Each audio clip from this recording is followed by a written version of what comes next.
ಎಲ್ಲರಿಗೂ welcome back to AK food diaries. ಇವತ್ತು ನಾನು ನಿಮ್ಮ ಜೊತೆ ಶೇರ್ ಮಾಡ್ತಾ ಇರೋದು ಮಸಾಲಾ ಕೋಟೆಡ್ ತಂದೂರಿ ಎಗ್ಸ್. ತಂದೂರಿ ಇಲ್ಲ ಹೌದು, ಬಟ್ ನಮ್ಮ ಫ್ರೈಯಿಂಗ್ ಪ್ಯಾನ್ ಯೂಸ್ ಮಾಡಿ ಕ್ರಿಸ್ಪಿಯಾಗಿ ಸ್ಪೈಸಿಯಾಗಿ ರೆಸ್ಟೋರೆಂಟ್ ಸ್ಟೈಲ್ ತಂದೂರಿ ಎಗ್ಸ್ನ ಮನೆಯಲ್ಲಿ ಯಾವ ರೀತಿ ಮಾಡ್ಕೊಳ್ಳೋದು ಅನ್ನೋದನ್ನು ತೋರಿಸಿಕೊಡ್ತೀನಿ. ಮತ್ತು ಇದಕ್ಕೆ perfect companion fresh green chutney ಮಾಡ್ತಿದ್ದೀನಿ. ಈ ಚಟ್ನಿನೂ ಅಷ್ಟೇ ತುಂಬ ಡಿಫ್ರೆಂಟಾಗಿ ಟೇಸ್ಟಿಯಾಗಿ ಮಾಡ್ತಿದ್ದೀನಿ. ಯಾವುದೇ ತಂದೂರಿ ರೆಸಿಪಿ ಮಾಡಿದರೂ ನೀವು ಈ ಚಟ್ನಿನ ಮಾಡ್ಕೋಬಹುದು. ಯಾರಿಗೆಲ್ಲ ಎಗ್ ಇಷ್ಟ, ನಿಮಗೆ ಡಿಫ್ರೆಂಟ್ ಟೇಸ್ಟ್ ಬೇಕು ಅನ್ನೋರು ಈ ರೆಸಿಪಿನ ಟ್ರೈ ಮಾಡಿ. ಓಕೆ, ಹಾಗಾದರೆ ಸ್ಟಾರ್ಟ್ ಮಾಡೋಣ ಬನ್ನಿ. ಓಕೆ, ಫಸ್ಟ್ ನಾವಿಲ್ಲಿ ಎಗ್ನ ಬಾಯ್ಲ್ ಮಾಡಲಿಕ್ಕೆ ಇಡಬೇಕು. ಒಂದು ಸೈಡ್ ಎಗ್ ಬಾಯ್ಲ್ ಆಗ್ತಾ ಇದ್ದರೆ ಈ ಗ್ಯಾಪ್ನಲ್ಲಿ ನಾವು ಗ್ರೀನ್ ಚಟ್ನಿನ ಪ್ರಿಪೇರ್ ಮಾಡ್ಕೊಂಡು ಬಿಡ್ಬೋದು. ಸ್ವಲ್ಪ ಟೈಮ್ ಸೇವಿಂಗ್ಸ್ ಆಗುತ್ತೆ ಅಷ್ಟೇ.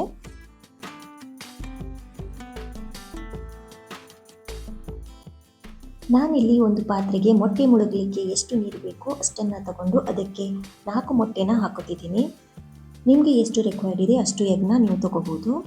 ಹಾಗೆ ಸ್ವಲ್ಪ ಸಾಲ್ಟ್ ಹಾಕೋತಿದ್ದೀನಿ. ಟೇಸ್ಟ್ಗೋಸ್ಕರ ಸಾಲ್ಟ್ ಹಾಕೋತಿಲ್ಲ.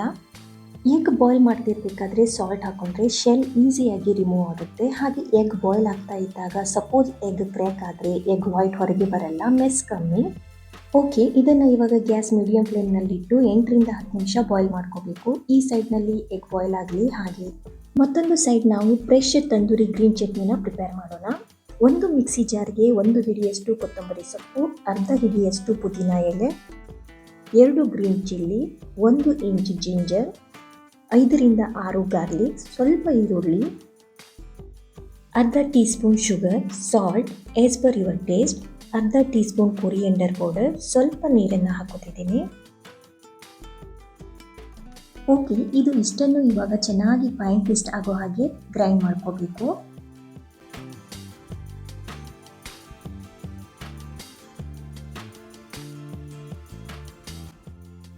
ಓಕೆ, ಗ್ರೀನ್ ಪೇಸ್ಟ್ ರೆಡಿಯಾಗಿದೆ. ನೆಕ್ಸ್ಟ್ ಒಂದು ಪಾತ್ರೆಗೆ 2 ಟೇಬಲ್ ಸ್ಪೂನ್ ಕರ್ಡ್ ಸೇರಿಸ್ಕೊತಿದ್ದೀನಿ. ಹಾಗೆ ನಾವು ಗ್ರೈಂಡ್ ಮಾಡಿರೋ ಗ್ರೀನ್ ಪೇಸ್ಟ್ನ ಆ್ಯಡ್ ಮಾಡ್ಕೊಳ್ಳೋಣ. ಇಷ್ಟನ್ನು ಇವಾಗ ಚೆನ್ನಾಗಿ ಮಿಕ್ಸ್ ಮಾಡ್ಕೋಬೇಕು.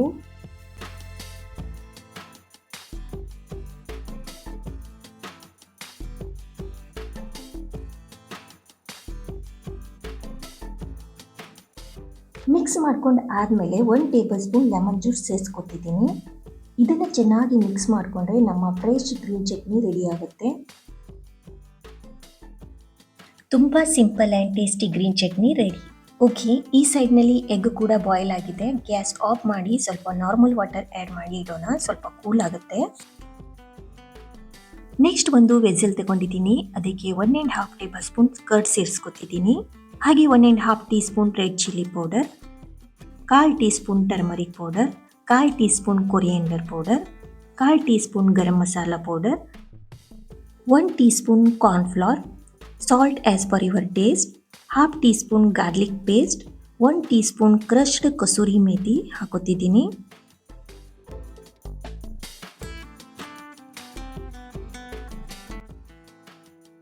ಒನ್ ಟೀ ಸ್ಪೂನ್ ಘೀ ಸೇರಿಸ್ಕೊತಿದ್ದೀನಿ. ನೀವು ಬೇಕಾದರೆ ಕುಕ್ಕಿಂಗ್ ಆಯಿಲ್ ಬೇಕಾದ್ರೂ ಸೇರಿಸ್ಕೋಬೋದು. ಘೀ ಸೇರಿಸಿದ್ರೆ ಟೇಸ್ಟ್ ಚೆನ್ನಾಗಿ ಬರುತ್ತೆ. ಇಷ್ಟನ್ನು ಇವಾಗ ಚೆನ್ನಾಗಿ ಮಿಕ್ಸ್ ಮಾಡ್ಕೋಬೇಕು. ಎಲ್ಲ ಮಸಾಲೆನೂ ಕರ್ಡ್ ಜೊತೆ ಒಳ್ಳೆ ರೀತಿಯಲ್ಲಿ ಬ್ಲೆಂಡ್ ಆಗಬೇಕು. ಲಂಪ್ಸ್ ಇರಬಾರ್ದು. Masala thick and creamy texture ಇರಬೇಕು. ಈ ಸ್ಟೇಜ್ನಲ್ಲಿ ಮಿಕ್ಸ್ ಕರೆಕ್ಟಾಗಿ ಮಾಡಿಕೊಂಡ್ರೆ ಎಗ್ ಕೋಟಿಂಗ್ ಪರ್ಫೆಕ್ಟಾಗಿ ಬರುತ್ತೆ ಆ್ಯಂಡ್ ಟೇಸ್ಟ್ ಕೂಡ ನೆಕ್ಸ್ಟ್ ಲೆವೆಲ್ ಇರುತ್ತೆ. ಈ ಮಸಾಲ ಥಿಕ್ ಆ್ಯಂಡ್ ಸ್ಮೂತಾಗಿ ಇರಬೇಕು, ವಾಟರಿ ಆಗಬಾರ್ದು. ಇಲ್ಲಿ ಮಸಾಲೆ ಪರ್ಫೆಕ್ಟಾಗಿ ಬ್ಲೆಂಡ್ ಆಗಿದೆ, ನೀವು ನೋಡ್ಬೋದು. ನೆಕ್ಸ್ಟ್ ನಾನಿಲ್ಲಿ ಎಲ್ಲ ಎಗ್ ಶೆಲ್ನ ರಿಮೂವ್ ಮಾಡಿ ತೊಗೊಂಡಿದ್ದೀನಿ. ಇದಕ್ಕೆ ಇವಾಗ ಲೈಟಾಗಿ ಕಟ್ ಮಾಡ್ಕೊತಿದ್ದೀನಿ. ಎಗ್ ಫ್ರೈ ಮಾಡ್ತಾ ಇದ್ದಾಗ ಹೀಟ್ ಜಾಸ್ತಿ ಆದರೆ ಎಗ್ ಸಿಡಿಯುವ ಚಾನ್ಸಸ್ ಇರುತ್ತೆ. ಈ ರೀತಿ ಸ್ಲೈಟಾಗಿ ಕಟ್ ಮಾಡ್ಕೊಳ್ಳೋದ್ರಿಂದ ಇದನ್ನು ತಪ್ಪಿಸ್ಬೋದು.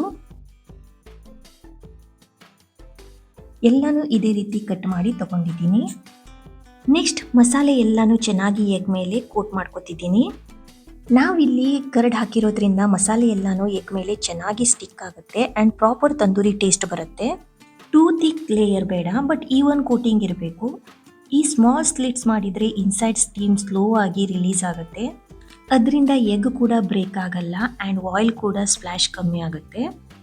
ಫ್ರೈ ಮಾಡ್ತಾ ಇದ್ದಾಗ ಎಗ್ ಪರ್ಫೆಕ್ಟ್ ಶೇಪ್ನಲ್ಲಿ ಕ್ರಿಸ್ಪಿಯಾಗಿ ಕುಕ್ ಆಗುತ್ತೆ. ಓಕೆ, ಎಲ್ಲನೂ ನೀಟಾಗಿ ಕೋಟ್ ಮಾಡಿ ಆಗಿದೆ. ನೆಕ್ಸ್ಟ್ ಸ್ಟೆಪ್ ಫ್ರೈ ಮಾಡ್ಕೊಳ್ಳೋಣ. ಒಂದು ಫ್ರೈಯಿಂಗ್ ಪ್ಯಾನ್ನ ತಗೊಂಡು ಹೀಟ್ ಮಾಡ್ಕೊತಿದ್ದೀನಿ. ಹೀಟ್ ಆಗಿದ್ದೆ ಅದಕ್ಕೆ 1 ಟೀ ಸ್ಪೂನ್ ಬಟರ್ ಸೇರಿಸ್ಕೊತಿದ್ದೀನಿ. ಜಾಸ್ತಿ ಬಟರ್ ಸೇರಿಸ್ಕೋಬಾರ್ದು.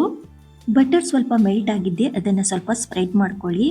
ನೆಕ್ಸ್ಟ್ ಒಂದೊಂದಾಗಿ ಎಲ್ಲ ಮಸಾಲ ಕೋಟೆಡ್ ಎಗ್ನ ಫ್ರೈಯಿಂಗ್ ಪ್ಯಾನ್ಗೆ ಪ್ಲೇಸ್ ಮಾಡ್ತಿದ್ದೀನಿ. ಇವಾಗ ಗ್ಯಾಸ್ ಲೋ ಫ್ಲೇಮ್ನಲ್ಲಿಟ್ಟು ಫ್ರೈ ಮಾಡ್ಕೋಬೇಕು. ಒಂದು ಸೈಡ್ ಗೋಲ್ಡನ್ ಕಲರ್ ಬಂದ ಮೇಲೆ ನೆಕ್ಸ್ಟ್ ಮತ್ತೆ ಟರ್ನ್ ಮಾಡಿ ಫ್ರೈ ಮಾಡ್ಕೋಬೇಕು. ಎಗ್ನ ಸ್ಲೋ ಆಗಿ ರೋಲ್ ಮಾಡ್ತಾ ಮಾಡ್ತಾ ಎಲ್ಲ ಸೈಡ್ಸ್ ಫ್ರೈ ಮಾಡ್ಕೊಳ್ಳಿ.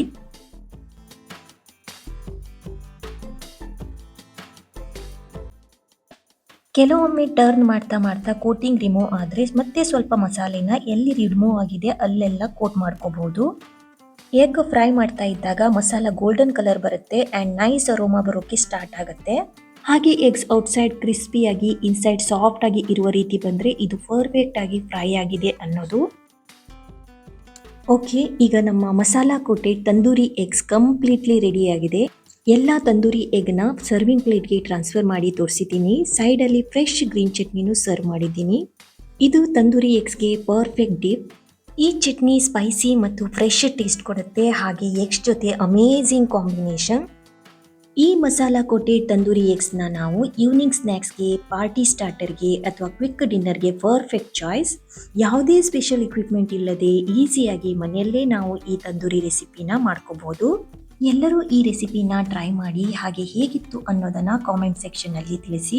ಇವತ್ತಿನ ಈ ರೆಸಿಪಿ ನಿಮಗೆ ಇಷ್ಟ ಆದರೆ ಪ್ಲೀಸ್ ಲೈಕ್ ಮಾಡಿ, ಶೇರ್ ಮಾಡಿ, ಹಾಗೆ ನನ್ನ ಚಾನಲ್ನ ಸಬ್ಸ್ಕ್ರೈಬ್ ಮಾಡಿ. ಮತ್ತೆ ಬೇರೆ ರೆಸಿಪಿಯೊಂದಿಗೆ ಸಿಗ್ತೀನಿ. ಅಲ್ಲಿವರೆಗೂ take care, bye, thank you.